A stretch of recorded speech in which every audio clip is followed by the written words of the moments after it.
Bordik, so'mkalarni qo'ydik, choyni ichdik, xonalarni tarqatamiz, kalitlarni olib xonaga chiqib, bagajlarni qo'yib, bir qator holatda yangilab pastga tushasizlar.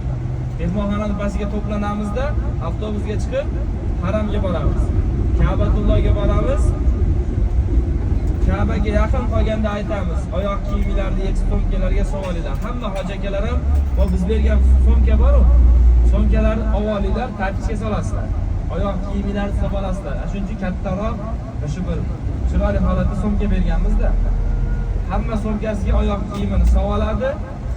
Oyoq kiyimsiz Ka'baga kiramiz. Ka'baga kirishlikka ozgina qolganda, ya'ni Ka'baga ko'zinglar tushmay turib, biz aytamiz, hamma pastga qarab olsin deyman. Hozir emas. Hozir ne qarab meni eshitavering. Hozir emas. Ka'bani oldiga kelganda aytaman, ey hojonalar, hojakalar, pastga qarab olsin hamma deganimda, hamma o'zini oldidagi odamni tovoniga qarab ketsin.